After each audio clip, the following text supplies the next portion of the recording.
together. For he is our God, and we are the people of his pasture, and the sheep of his hand. Today, if we will hear his voice. Let us pray. Our Father in heaven, Lord, salamat naman kami sa siningad daw, may mga ginata, salamat Lord, kay bugayan mo kami, Lord, yung kaluyan, yung providan sa mga kinangalanan namin, sa bigay kasi mana, wala lagi na pag-usa, Lord. Siningan tayo naman, Lord, ikaw, Lord, mag-bless naman panibahon sa pagkanta naman, Lord, para sa imo, pag-automatic naman sa imo, mga bulong. Kapay pa, Lord, nga sa dasan naman nga si Mana, mga pagkatabangan, ikaw mag-hatag sa amin sa usog kagabakot, mag-aalam, Lord, sa amin, mga decisions na pagay mo. Ikaw mag-bless sa panibahon. In Jesus' name we pray. Amen. Thank you. Now, thank you.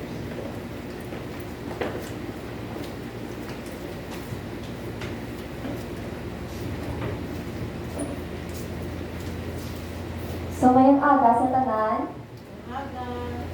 So today is another Sunday na magadayawon ta siya liwat sa iyang pangalan. And for all the blessings na ginhatag niya sa aton.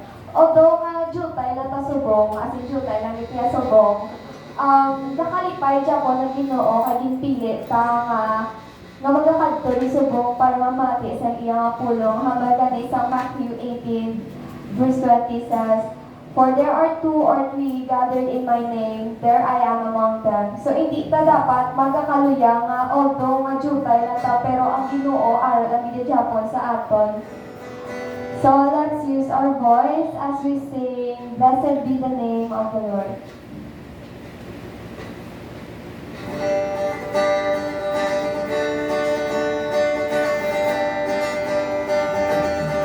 Let's sing, "Blessed be."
and pain, kumbaga, sa every journey sa aton na life, but still you are there guiding us and give us encouragement to continue nga ang journey towards sa imong kingdom.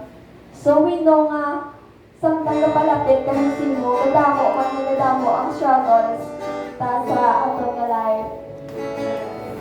Pero hindi niya rason para hindi kami magpadayon sa pagkadto sa imong kingdom. Among pagkinagani dapat ang magpabakod sa aton sa pagpalapit sa Ginoo. So, church, let's lift the name of the Lord today. As we sing, Lord, you lift your name on high.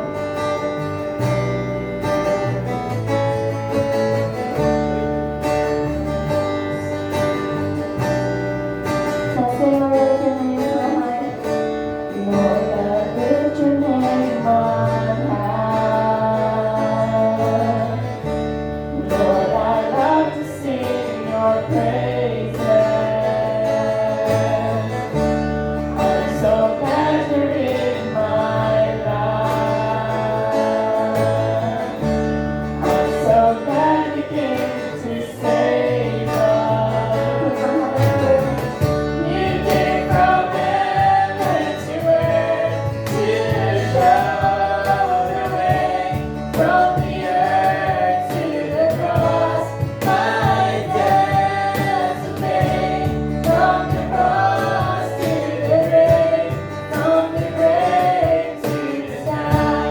Lord, I lift your name on high.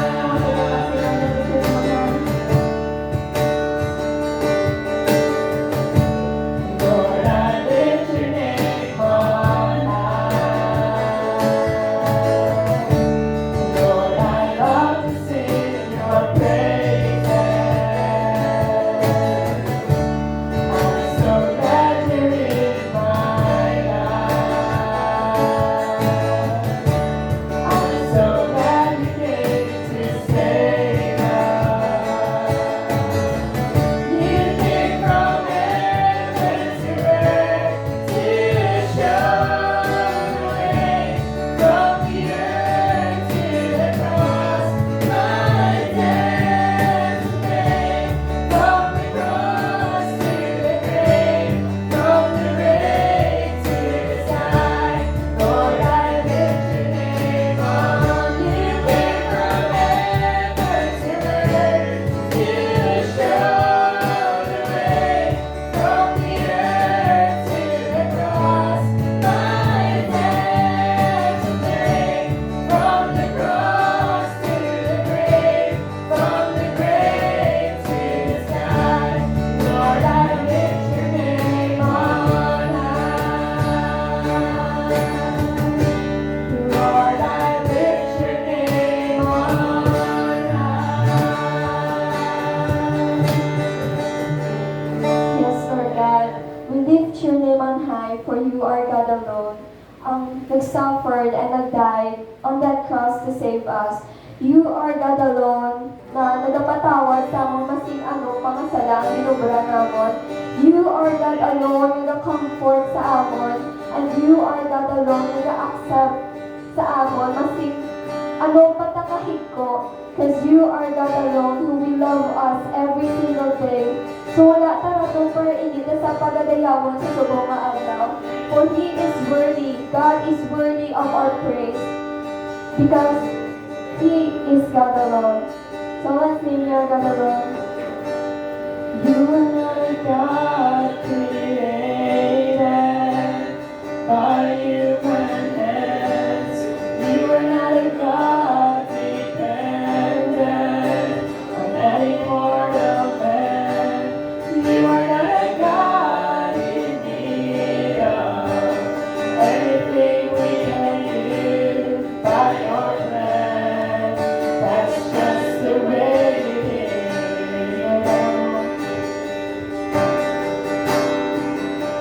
'Cause you are not alone.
That's what we want.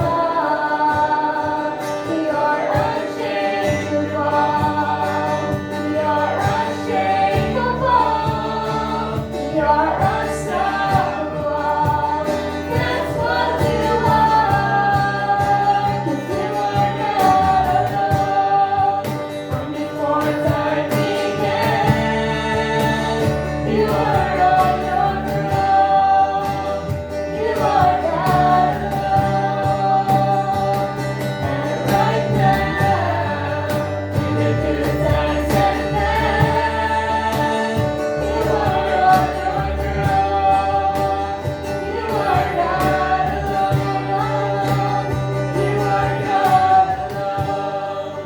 From before time began, you are on your throne. You are God alone. And right now, in the good times and bad, you are on your throne. You are God alone. 'Cause you are God alone. Yes, Lord God. You are God alone, my God. I know some of us here yakabulaan na gana. Because sometimes we feel na daw pinapabayaan na ta sa Ginoo. Doon wala na napamati ang Ginoo sa mga prayers ta. Pero sometimes God give us those struggles and problems para mag-strong ka, para i-prepare ta sa mas dako pag na problema nga mag-aabot sa kabuhi ta. Para that in that time, prepare na ta pag hindi na ta magpapugtay. Because sometimes, God let those things happen. Hindi na hulat kaya magapalapit ta mismo sa iya. Na magapangayo ta sa iya bulig. Hambal ganis ang Deuteronomy 24. For the Lord, your God, is He who goes with you to fight for you against your enemies to give you victory. So today, let's surrender everything to God. Because this battle belongs to Him. As we sing, the battle belongs to Him.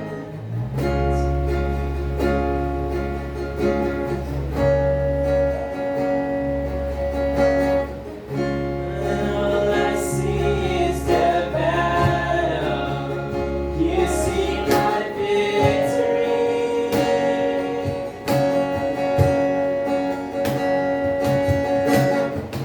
When all I see is the mountain, you see the mountain move.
as we continue our service today, let's prepare our hearts and our minds as we listen to God's word to be delivered by Pastor Steve Salvio.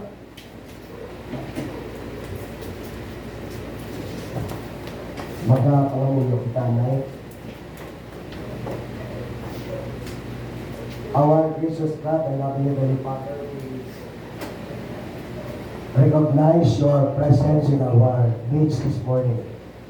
You give us this opportunity to be here in order that we can voice out our praises, our adoration to you for being a God who is great, for being a God who is awesome, for being a God who is gracious, for being a God that is loving, for being a God that has the power and the ability to be able to subdue whatever difficulties, whatever hindrances that is in our way, that are on our way, that makes us not to be effective and not useful in your ministry, O Lord. And even by not being useful in your kingdom, O Lord. We praise you, we thank you for the promise that you have given us, that where two or three which are gathered in your name, there you are in the midst of us, O Lord. Today we just like to entrust ourselves to you, knowing that without you helping us, we cannot be able to make it. And so, Lord, energize us and strengthen us today by your Holy Spirit, so that we can do the things that will glorify your name. We can do things that will please your name, O Lord. Heavenly Father, just before we will lay down, just before we will lift up our prayers to you, O Lord, we are asking you to forgive us of the things that we have done that are not pleasing in your sight. Whether it be in the way that we speak, whether it be in the way that we think, whether it be in the way that we conduct ourselves, O Lord. We know that everything are known to you.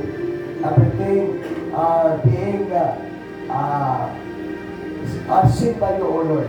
And we cannot deny it, and we cannot escape from it, O Lord, no matter how much we do it. For today, we just like to ask you to please forgive us, O Lord.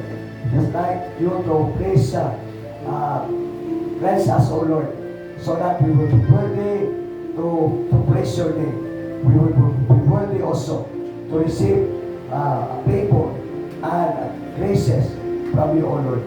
Heavenly Father, thank you so much today that we can also pray for our brothers and sisters in the Lord who are not here with us this morning.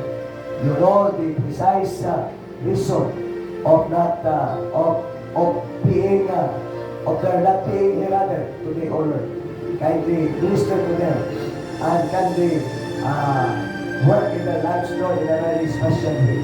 We're praying that by next gathering they could be able to make it, so that they could be joining us as we together declare your faithfulness and your greatness, Lord. Lord, just be with us even as we're about to contemplate, we're about to reflect upon your word. We're asking you to please give us the wisdom, so that, Lord, we be able to understand the things that you would like us, Lord, to learn today. We pray for our government officials that you will continue also to be with them, guiding them, giving them the awareness and the consciousness of your presence, so that we will be doing with sobriety and with the sense of being responsible of that charge that was trusted to them, O Lord. Heavenly Father, thank you so much once again for this time that we can be together. Bless us now, O Lord, and may those things which we have uttered will be attended to by you and will be answered to by you in accordance to your perfect will. Visit our loved ones who are not feeling well today. Kindly touch them and kindly minister to them in a very special way this morning, O Lord. We commit and entrust all of these things in the mighty name of Jesus, our Lord and Savior. This is our prayer with thanksgiving and praise in our hearts. Amen. Hear our prayer, O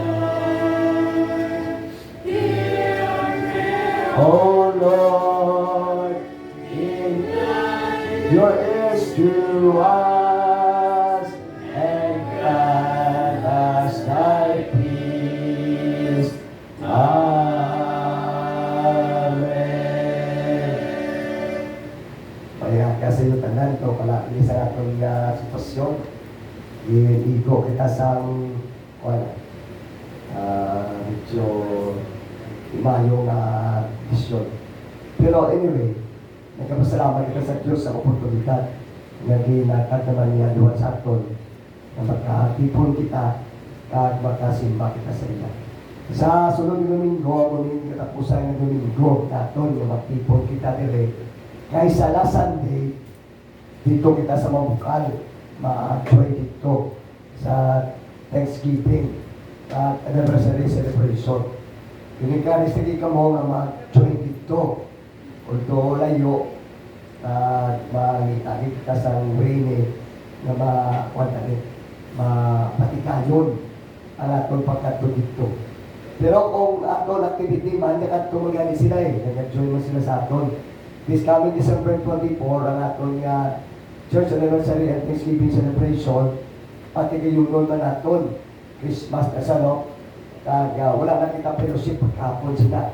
Pero sa November 26, may youth fellowship, may tatlo ka church na pakititaro nato sa pag-join. Upod sa Mapukar, upod sa Community Baptist Church ng mga pamatatod. Ang mag-join sa person worship, alam taon na ako niya mas mayo at ito na lang ang guro mas pay para hindi ka kamubot ng pagkaaga kay ma-practice ka mo sa hapon para na maka-alumandayon ka mo to. Makabanding mo po sa ila kay way na guro chimpo.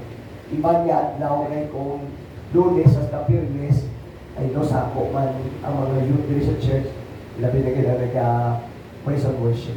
Istoryanta lang na ang parte sa amo sila nga plano nato. Hindi na ko magpa-lawid-lawid pa istorya kaya basi ka mabusan ta power. At total sa aton niya pagpamalandong sa pulong sa Diyos. Kaya pakamayo naton nga ang aton pagtuon parte sa pagpasalamat. Kaya actually ang bulan sa Tupilipili pagpasalamat di ba ng focus niya sa mga kasimbanan sa focus niya kalibutan. Ang pagpasalamat pinasahi pagod kay ginapatuhoy naton sa Diyos. Although ang kalamanan ng pagpasalamat sa Diyos pag ginapatuhoy. Pero ang iba niya, wala nila ginapatuhoy sa Diyos kundi sa ila kong galingon. Ang pagpasalamat nga ipatuhoy naton sa Diyos maski pa man sa budlay nga iyon. Mapo sa pagpasalamat kung ang sitwasyon nag-augyon. It's easy to thank God when everything is going your way. But what about when the bottom comes out? Ano abi kong hindi kita pag-uwinan sa mayong circumstansya, na kondisyon, ang pamangkot, mapasalamat kita sa gyapon sa Diyos. Ina-expect sa Diyos, give yan ang magpasalamat kita. Kaya pati pa man sa 1 Thessalonians, chapter 5, verse number 18, and everything give thanks, for this is the will of God in Christ Jesus concerning you. Whether the circumstances is favorable or not favorable, we are expected by God, we are commanded by God to thank Him. God, si Job is the perfect example of someone who had everything, then lost it all in one day. Si Job, kilala na tao sa ilang lugar.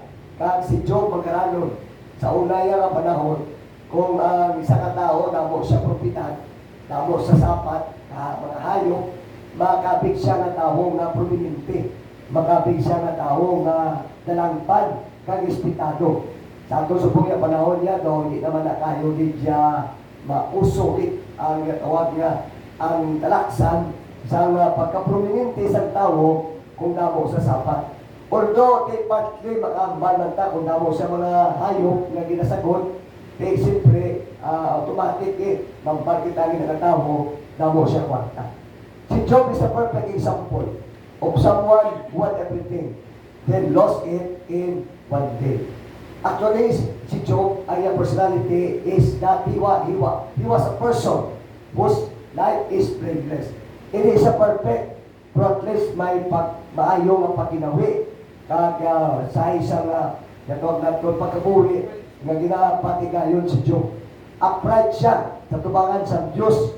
Kag labot pa ang pinaka nag-stand out na quality kag masiling naton characteristic sa kabuhi ni Job is that Job fear God. Nagkadlok sa Diyos, nagkapasumiter sa kabuhi sa Diyos, kag nag-alagad, kag nagasalig sa Dios sa iyang buhi. Kag ang pinapakikamayo nga karakter na sa kay Job is that he shall evil. Nagalikaw siya sa balakid. Mga kultural sa Ginoo, si Job may 7 kabilog na kabataan nga lalaki. Sino sa inyo din nga may bata na 7 kabilog na lalaki? May guro, no? Si Job nga may bata siya, 7 kabilog na lalaki. Kag may 3 siya ka bata nga babae. All in all, ang iya bata, 10 kabilog. May kilala ka mga 10, kung ano may kilala ko, 24 kabilog iya nga kabataan. Hindi yan na ma-memorize ang ngalan sa mga bata. Ang yang ini mo, puntangan na lang niya numero. Kung kinanglan niya si number 1, tapos number 1, number 2, number 3. Ako kung kilala niyo si Lundisyo. Nag-stop ito sa muna sa may bakulong bursya. Kaya kabataan, ang muna kanamo. Ang iya bata, ang iya asawa, sinig sa iba, ano lang yung asawa na yun? Hindi ka musang na yun. Inahan nga mabuhay na. Nga ang akwat sa kabataan niya, hindi mag-supply sa katuig. Ginalang ko yan. Grabe, still siya sa babae, no?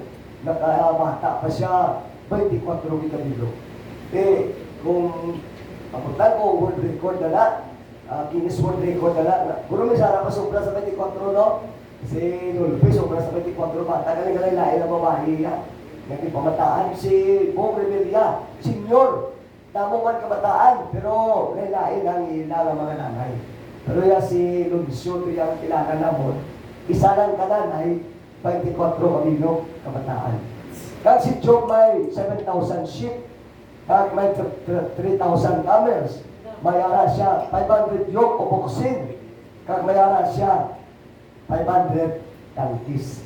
Di ko may amo kanis ni kada mo kasapat, magkarano ka na siyempre, kag si Job amo premiang ginapalapitan, amo ang tulok nga daw respetado nga tao sa ilang lugar. Kag ang natabo, sining ni Satanas, ang bot ko ano man ang natabo, kag may mga isang detalyeng explanation.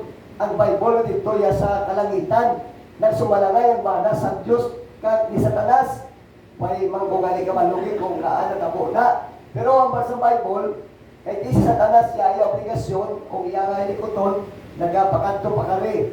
Satan is like a roaring lion, seeking whom he may devour.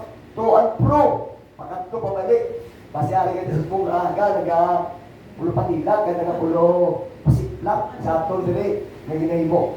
Kaya ang natabo, sining ni Satanas, ina si Job, nga ginapahambog ni mo, mamayo nga tao, mamayo ni mo nagat, hindi ko magpate. Kaya katlo ka na sa Diyos, pagod kayo may pipila ka mga bagay nga ginahimo ni mo para sa iya. Pero, siling sa Diyos niya, maski na doon tayo matabo kay Job, magpabili na siya katampat sa akon. Sining ni Satanas sa Ginoo, have you not put a hedge around him and his household and everything he has? Ano abi kay dimutaran mo kural siya, iya panimalay, kagang tanan nga sa iya, kin pamulan mo siya, kin pakamayo mo siya.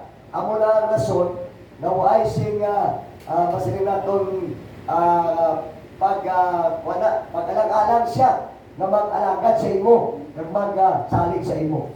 Pero kumpiyansado ang Diyos na maski pa man mo ng sitwasyon ni Job, si Job niya hindi niya magbiya sa Diyos matuturan. Kaya hindi si Job niya na pamatulaan niya na tampat sa iya nga pagsalig ang pag-alagad sa Diyos. Pero sila ni Satanas, but now stretch out your hand and strike everything he has, and he will surely curse you to your face. Abi, nag-aisa pala sa mga trials and testing sa kabuwi, lantaon na kung magpabilin pa siya na tampat sa iya nga pagsalig ang pag-alagad sa imo. Kung grabe nga challenge, no? Pero kamalon, Diyos, na si Job yan, mapabilin niya po niya tampat sa iya pagsalig kang pagkabuhi para sa Ginoo mga kultural. Ano tabo, nagpanalakay ang mga Salbiyans, kaya gani pa nagdugay ang pag-isulusubilanon. Ang natabo, ngayon, ginsalakay ang lugar ni Job sa mga Salbiyanon. Ara, kita ninyo kung anong natabo. Gipanunog nila ang propiedad ni Job, ginpagkuha ang mga kasapatan ni Job, ginransak. Why may mo si Job, ikanamo na mo sa ila. Kag, areho ang mga Dianhons, raiding parties. Sa Dianhons, kag Dianhons, wala sila, nagasundanay. Gabi nga sa isang masiling nga doon sitwasyon, ang nagdangat sa kay Job, sa satugid nga mga tinion. Kagang masubo pa din, kaya iya nga mga kabataan, nagkaparti-parti sa isa ka balay sa ilang utod man. Kaga kinali, may agi nga buhawi. Kaya mo nagani, balabas kaya ang tatay, responsable, pinangamuyoon, nagalagad sa Diyos, ang ibang nga kabataan, ang mga kabataan ni Job, kapukusan, wa ay isang pake. Murang kaysa, di ba nagkaroon biya, kung bata mo, mapati sa imo, no? Matuman sa imo, kaysa ginatuman, napabarkada pa, no? Sakit sa balatsakon, bilang irikanan, ng mga kabataan ni mo, wala yung katuman sa imo, wala kapati, probably base siling sa iban, wala kapati, kiti, kung hindi ka man na talaon na tatay, uro mo, talaon na nanay, hindi na yung among isyugit, putag-tagrante, for the sake of discussion, nga may tatay, kag nanay, di ba niya amusina, mga responsable, pero di dapat ang mga kabataan mag-amusina. Pero siling sang psychology, study of human behavior, normal na, kagiban ang mga masinat mo nila, mga worker pala sa DSWD kay 2014, 2017, connected ko sa DSWD, nagkakandak pala sa Corpus, dito sa area San Murcia. Kaya according sa seminar, din talakay, ang mga rason ng mga kabangdanan, nga aga problema ang mga kabataan sa ilang mga ginikanan. One of the reason nga cited, pagod kay irresponsable ginikanan mo, tatay kay nanay man, sa ilang mga kabataan. Ang muna mga kabataan, dahil bildi sa ilang mga ginikanan. Kaya natabo, kaparti-parti sila. Pero tatay nila seryoso sa ilang pagsimba, pag-alagan sa Diyos. Although ginapanungdom na sila gulo ni Job, pero tikagi niya ulo. Ang mga sirisang pagkatigulangan, ang dugo na nagkapanalay tayo sa iyak o katan, imo na dugo, pero utok kakasing-kasing, hindi mo na hawak. Kama na kung kaisa daw, kasakit pagbatyakon, pero kung makamulang kamataan sa mga ginikanan, hindi malayo, nasa pilang adlaw, kung ano ilang hindi mo sila ginikanan, himuon na nila sa ulihin sa ilang mga kabataan sa ila. Kaya basi supra pa ang himuon sa ilang mga kabataan sa ila. Pabatyakon sila, nga mo nagali kapait, kaya mo nakasakit, ang malangtan na nila sa ilang mga kinabuhi. Pero mas mayo, tani kung makadangat pa sila sa sila kapanahon, what if papi kung hindi na? Kasi siling sa Ephesians chapter 6, 1 to 3, ilabi lagi sa chapter 6 verse 1, children, obey your parents in the Lord, for this is right. Honor your father and your mother. Kaya muna-unang commandment sa Diyos, so that your years may prolong, so that ang imo pagkabuhi, magalawi sa sininga kalibutan. Kaya naguro nga, ako kabataan nga, wala nang lawi, hindi na pagkabuhi sa kalibutan. Kaya nga aman, masiging gabaan sila, hindi, amo na yan saat, ginambal sa plano pulong sa Diyos. Kim at gan buhawi, kaya natabo, ubos sila kalapatay. Sa isang adlaw, Job went from being the greatest man in his region to being utterly destitute. Pero anong himo ni Job? Anong response ni Job? Abi ikaw, panangitan, may 700 ka mga upiha, 300 ka kamel, may tangke ka pa, may yung kaloksin, kata 500, may kabataan ka na pulo kabilog, respetado ka na tao, magalanon ka, isang iglap lang. Ako na hindi kita masiringan, tanang napunta sa kalibutan, pero binti. Kaysa ko itong kilala si pati, mati, say mo, bata pa ko yan, wapo pa ko yan, damo pa ko yan, mauyab. Kalong sa iyo, siguro, problema mo pwede pumilit siya.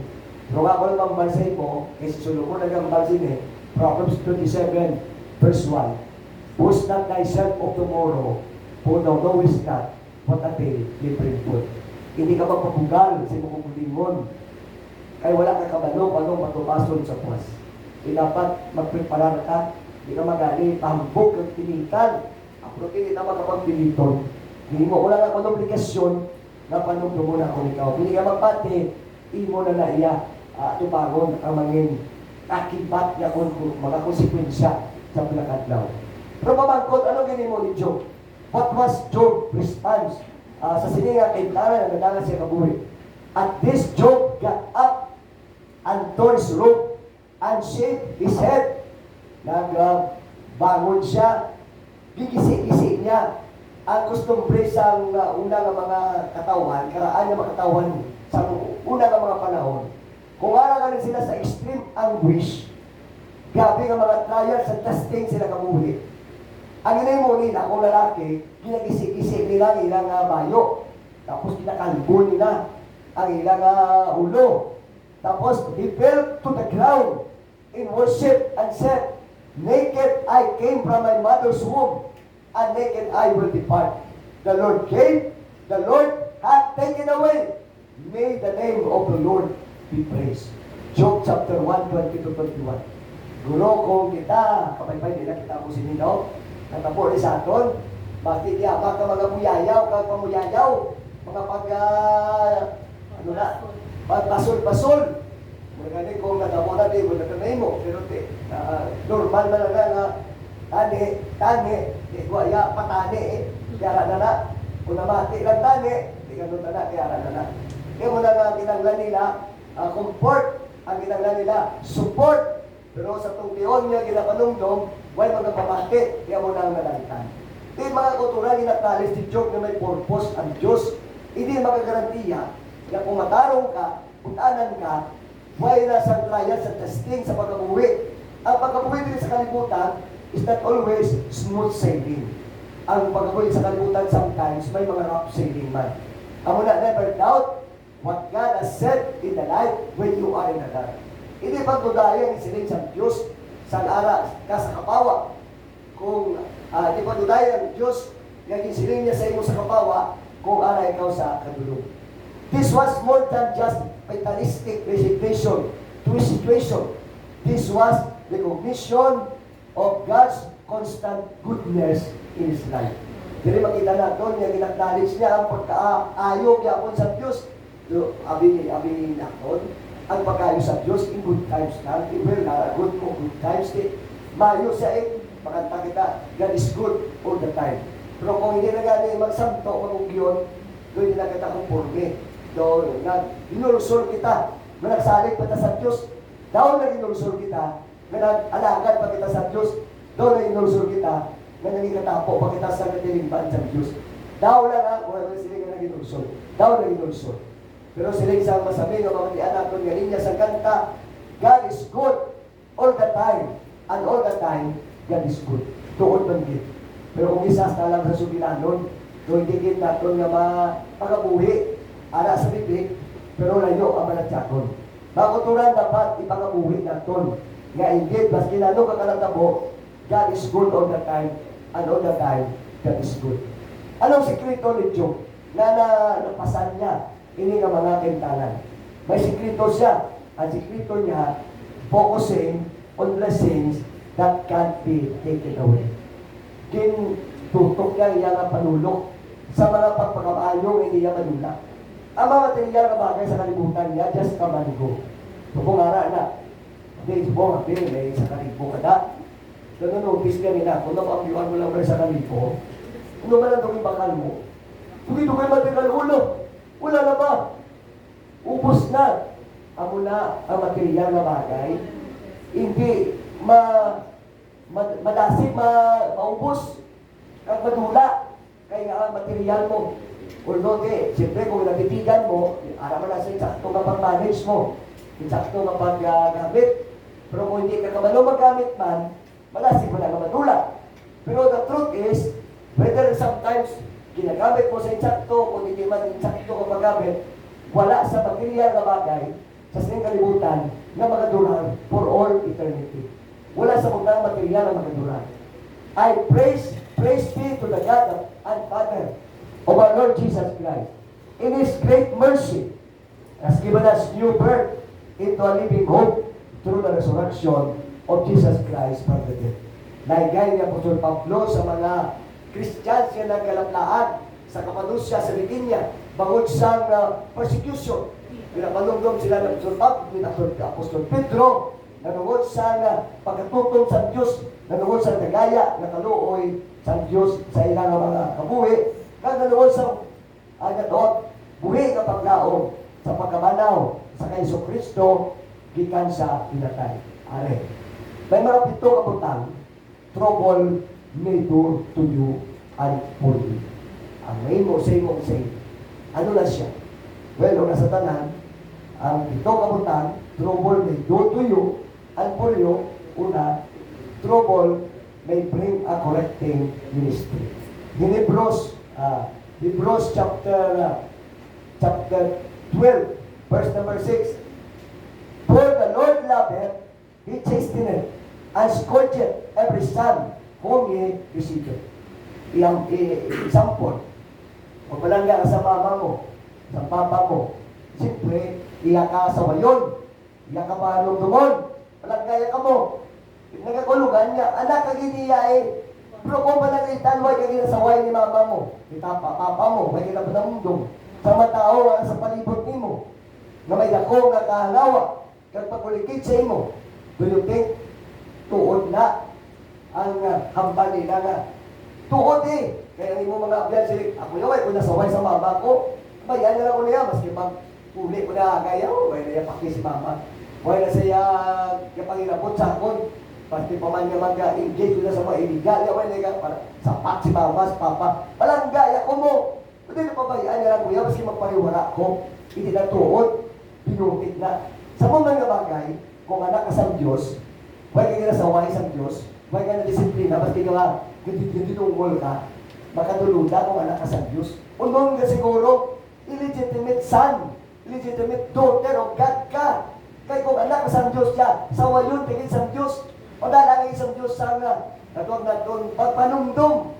Hindi sa iban, kuiton, hindi mo na sa chichitan, hindi mo na sa sitsit-pitkon, hindi mo na sa pitik, kabuna doon, hindi pa kayo na sa punan, ikwaon ang mga inigugmas na buwi. May kilala kami gani, hindi sa madalaya sa utik-utik mo, hindi mo sa hikap, hindi mo sa madala sa nalulo istorya, kaya natabo, di kuha pa mimbro sa iya panimalay, isa sa mimbro ali-ali sa iya panimalay, kaya maraspas siya, nakatulog-pangod siya, na naglayo na giliyan ng tantanan sa Diyos. Gusto ko siya, pasalamat ka, katutunin giling anak sa Diyos, kaya hindi katutunin anak sa Diyos, pamayaan niya lang ka, maski magsalang isa ang iyong pagkakuwi. Una, troubles bring a correcting ministry. Trouble may bring a deepening dependency. Madalo na pagsalit sa Corinthians chapter 12, 8-9, kasi for this thing I besought the Lord thrice that it might depart from me. And he said unto me, my grace is sufficient for thee, for my strength is made perfect in weakness. Most gladly therefore I will rather glory in my infirmities, that the power of Christ may rest upon me. Di kung wala isang trouble, wala ka nalo, may mapagsalig sa Diyos, sali ka sa kumulingon mo, kaya may abilidad ka mo, may mga koneksyon ka. Sometimes, ginakuha nila sa Diyos, doon ginawala niya, ginatugot niya ina ng mga butang mag-work. Kaya gusto niya, ay mo pagsalig na madalong sa iya ng gate, ipakuhoy. Si Pablo galing, kung si Pisipon, kung abilidad, kagamasin na ito na expertise ang pagkamalan, ara sa iya, tanan halos, pero nangamuyo sa 3 kabisis, ako kuwaon ang unod sa unod, pero sabat sa Diyos sa iya, my grace is sufficient for thee, for my strength is made perfect in weakness. Unang taon ni Bodo ka ironic, no? Ang kusog ko, manginara sa imo, sa tiyon nga maluya ka. May maluya ba lang may kusog? Kung isip-isipon, no, kung tawanon niya nauna ang mga pamibabaw, may kusog pala sa maluya. Pero may ara, may kusog, inara sa maluyaw na doon, na inahatag sa Diyos na kutulan. Ikatatlo, trouble may bring a confirming testimony. 2 Corinthians chapter 1, 3-4, sa kinabalaan sulatan, blessed be God, even the Father of our Lord Jesus Christ, the Father of mercies, and the God of all comfort, who comforted us in all our tribulation, that we may be able to comfort them which are in any trouble, by the comfort wherewith we ourselves are comforted of God. Kung maaga nila tugot sa Diyos, nga ma-experience na pag-ini, Agod na kita pagkagamiton man sa Diyos na instrumento. Agod i-comfort ng iban, strengthen sila. Kaya trouble may bring not only confirming ministry sa itong pagkabuhi, trouble may bring an increasing maturity. Agod magtubo ang imo panimuot kaya wala sa kung ano nga mga bilayan, wala ka grow sa imong maturity. Yung bata lang ang yapon, yung wala buot. Di gusto sa Diyos nga padalaan ka sa mga kabulayan, agod magka-grow ang imo panimuot, ang imo paglantaw, ang imo disposisyon, ang imo outlook, kag magka-grow man ang imo pagsalig sa Diyos. James 1:4 na siling, but God patience have her perfect work, that she may be perfect and entire, wanting nothing. Dina mo na niya ito, ginatuyo nga tigayon sa aton mga kabuhi, magpatulaw. Na ang trouble may bring an increasing maturity sa aton mga kabuhi. Ang trouble magigali, number 5, may bring excelling glory. Excelling glory. Parang naturuan mo lang magkuha ang tibo, magkuha. 1 Peter chapter 4, 12-14. Ano sila sa Biblia? Beloved, think it not strange concerning the fiery trial which is to try you, as though some strange thing happened to you. But rejoice inasmuch as you are partakers of Christ's suffering, that when His glory shall be revealed, ye may be glad also with exceeding joy. If ye be reproached for the name of Christ, happy are ye, for the glory of God rested upon you. On their part, He is evil spoken of, but of your part, He is glorified. Kaya mo na, nga ang trouble, may mayo galing katumbas na may dulot sa tugabuhi. Ang nagapalang rapaw may maya sa Diyos, mapadayag sa inyong kabuhi, sa aton mga kabuhi, sa mga kuturan sa Ginoo. Trouble may bring baffling ministry. In verse number 6, tingnan sa yano, tayo, malabo. Pero sa Isaiah 55, 8-9, na wala kami sa na ipangalanan na kung siya Isaiah. Ito hindi man yung santo, sa sininga po siya ganon. Ito may misteryo sa iya kabuhi, may backling ministry sa iya ngalanan. Ang yan namin niya, sa Isaiah na nagsulat. Kasi niya, chapter and verses sa libro sa Isaiah. May nakasilin, for my thoughts are higher than your thoughts, neither are your ways my ways, saith the Lord. For as the heaven are higher than the earth, so are my ways higher than your ways, and my thoughts than your thoughts. Ang ato malaya na dalanon. Hindi niya mataas, ang dalanon sa Diyos niya mataas. Ang ato pangunauna, hindi nato mataas. Ang pangunauna sa Diyos niya mataas. Ang pamagi sa Diyos niya mas sobra sa pamagi naton. Kaysa do makustunod tapas siya, isa na lisod tapas siya, do argiyon tapas siya. Kaya daw insist pa naton, kaya daw papatiyon pa naton ng Diyos nga niya, hindi mayo para sa aton. Pero according to Isaiah, ang iya sa Diyos, mas mayo din para sa aton. And that trouble will bring eternal victory. Romans 8:18. For I reckon the suffering of this present time are not worthy to be compared with the glory which shall be revealed. Hindi tapos sa himaya, kaya payag sa Diyos sa aton, sa iyon niya, gitalangan niya, na bangko na ito. Count your eternal blessing. By making unrighteous choices, we may trade eternal blessing for things of farless value. Kung paglayan mo kita sa hindi maayo, hindi matalo ang mga pagpili, ginakambyuan natin ang eternal ng mga pagpagamayo sa mga butang na madugo ang inabalor. Ginakambyuan natin ng mga eternal ng mga butang na mga bagay. Hindi, dapat hindi kita mangin pasili natin pala unrighteous sa atin mga pagpili. Dalo ka mo, before kita mag-conclude. Nga mapasalamat kita sa Diyos, bawal sa mga eternal blessing. Kaya ulit lang importante sa tanan. Ako actually, when kuya yung paminsan na may gift ko patulong ng birthday ko, may gift ko patulong sa kalong okasyon. Tuma na para sa ako, nagigit, palang bukong niya, Christmas, kumuguro. Wala kuya, hindi na big deal para sa akin. Kung mayara, okay man, kung wala, okay man, simple kaya na lang kuya mo. Makakaon na lang kuya, once a day, okay na kuya. Kung isa, dua, okay na. Pero mas niya kuya, isa lang kayo mas mag-an, kayo mas komportable ko, isa kami kakap, isa kakap, okay na na sa akin. Amutan sa inyo yan kung sarangan nyo. Si Isaya, guro, mapatay, guro, sa kasimana, guro, hindi pa sa manaan, guro, mapatay siya. Si Isaya, nga dahil niya, kakao niya. Isa man ang kakap, ang niya nga, ang dugang sa pinakakap. Yan. Laga na, ka-excite. Eternal blessing number 1. New birth. For you have been born again. Ang mga pinakatakay na pasalamatan kaya una sa Diyos. Natawo kita sa panimalay sa Diyos, not of perishable seed, but of imperishable through the living and enduring Word of God. 1 Peter chapter 1 and verse number 23. So mula nga, with or without, kung mas hindi na may regalo rin, no?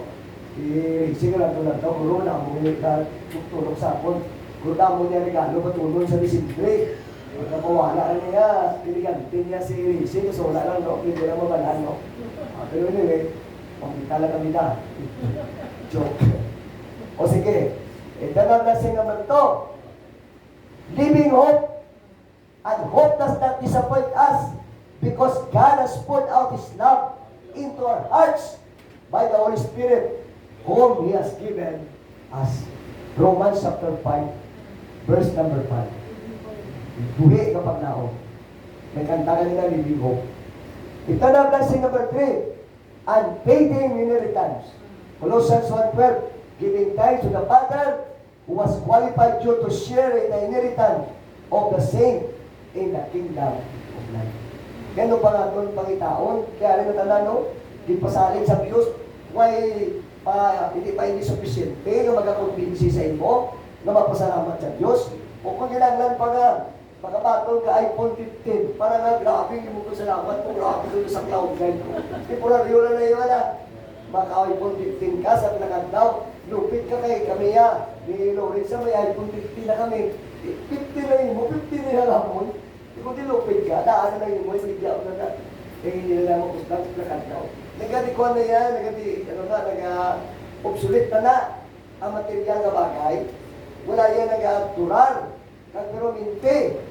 Pero hindi ang mga kinambal na ito diri karong aga. Napunta na ito diri karong aga. Pero minti ni kaya nagapatayo sa mga. Ari-ari. Sa itong pag-conclude. Tough times are a blessing because they test the genuineness of our faith in God. Ang lagi sa akong nagtaramdaman sa kinawala. Di ako manan mo kung masali ka sa Diyos, napapudayo sa Diyos. O kung masilig ka at Diyos. Kung malala mo, simple mo, masali ka sa Diyos, ukot at Diyos, pagpilya at urada. They are tough times, are a blessing in disguise. Because they test the genuineness of our faith in God. Kabay pa, karoon niya aga, tao, magkapat, tapos magka. Nagkapasalamat ka sa Diyos, sa iya nga, dako nga tayo, kang katutong sa aton nga kabuhi. Ang atong commitment, ang mga baski good life, sali na tayo sa Diyos. There is always light at the end of the tunnel. Siling nila, hindi lahat. Nag-aagi ka sa ito mga kanila, ng kuiba o kung tunnel, dulong. Pero may ara nila ito kapawa sa ultiman na makita nila. Sali ka sa Diyos, pasalamat ka niya po sa Diyos, in good times, as well as in bad times. Lord God, and Heavenly Father, we praise you, Lord. We thank you, Lord, for giving us the opportunity today to study your word, and by studying your word, we are able to see some very relevant and practical truths that will be needed by us to live by for today, even in the coming days. Hindi kami, hindi makamaturan, makapalitahulot sa mga kasing-kasing. Kamay pa Lord niya itong sa isang commitment sa imong alagad na si Hope. Mangin sa amon man na sa isang commitment. Although di man namon makuparargit na pariyong kami ito sa iyang disposisyon, sa iyang actuasyon, sa iyang mga pagsalig sa iyo. Pero isama lang ka Diyos na kinasaligan namon. Ikaw, na Diyos sa subong, na Diyos sa mga nagligat, nagisaligan na ni Job, na nagbulig sa iya, nag-deliver siya sa usan ko kamuntay kagintanan. Kag kung amon tunan pagising padayon ang kasaysayan sa kabuhi ni Job, gin-bless mo siya, kita-final analysis. Nagkangkot sa 10 man yapong kabataan, kag sobra-sobra ng mga blessing ang nabato niya gikan sa imo. Kay amoy na ang saan nimo, kag ang imo pumisa sa mga pabili ng tampan dira sa ila nga sa imo nga nagalagat ni Diyos. Kaya okay kami, kamayo kami, pasti pa ba ng Diyos ang amon pagsimba sa imo. Inagi sa pagbalik sa imo nga bahid kag sa pagkatag sa amon ng mga dulo. Okay kami, nagkakalipay sa inyong mga manini, ang makuturan yung may gana sa pagkatag, pero way sila sa ihatag, investi mo sila. At kung susunod ng iyon, makahatag mo sila. Yung pangamuyo sa alam ni Jesus. Yung bali, siguro si Matthew atong yes, ito. Kita ko si Matthew no, ang isa subong. Press na press.